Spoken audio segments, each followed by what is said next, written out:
This is going to be a quick one, so no bother with title card. My part 2 Heathkit IO18 video, around the 27-minute mark, something like that, I spent some time ruminating about how Heathkit was putting potentiometers with fairly high voltages on them awfully close to the chassis. And I'll put an inset in the video to remind you what that looked like. Here's basically the same thing on a different Heathkit scope. This one happens to be the focus control, and it has rather high voltages on it, as with any scope. And not only is this close to the chassis, these guys, the terminals are actually awful close to the pot below, which is not focus and doesn't have quite the same voltages, but that's probably the point. So why do I bring this video up? This is a different scope. It is not an IO18, nor is it an IO17 or a 21 or an IO102, all of which have their pots looking something like this, mounted on the front panel.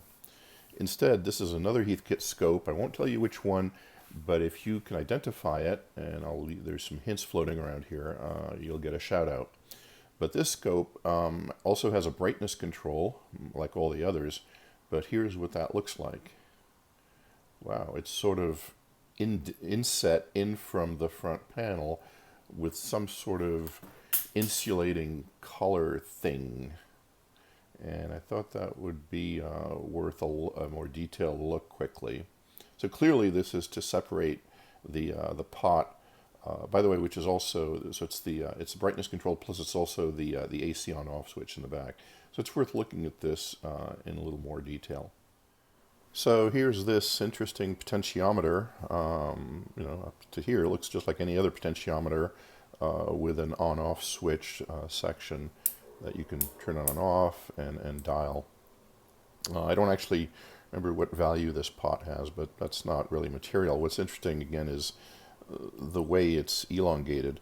The first thing I noticed when I took the knob off is that the shaft is plastic, so that's a hint that the reason for all this is to try and separate the really high voltages, which were found here, from the front panel. And so, but it has so it's worth looking at this. So here's your usual control nut, which I loosened, obviously, to take it off from the panel. And if we take it off, it looks like any other control nut, or is it? Because when we unscrew it fully, we find, in fact, that itself, here we go, is a threaded bushing. So it looks like a control nut, but it's in fact a threaded bushing. So more of the shaft here. Here's our control washer.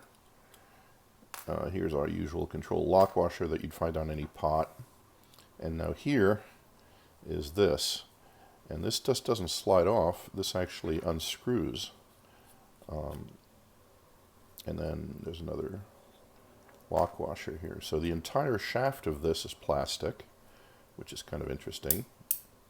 And then there's this, which you can't tell from the video, but trust me, it's some sort of really dense fiber material. It's not plastic, it's not Bakelite, it's some kind of fiber material. It's obviously an insulator, but what's interesting is it's sturdy enough and solid enough that it can be obviously threaded on both, internally threaded on both sides, so that it fits onto the shaft here and that this bushing fits on it.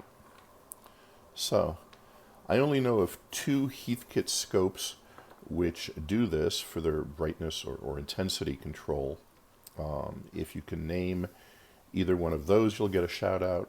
Or if you know of any other piece of Heathkit test equipment or otherwise that has this particular potentiometer on-off switch that's set back and insulated, let me know in the comments. And thanks for watching.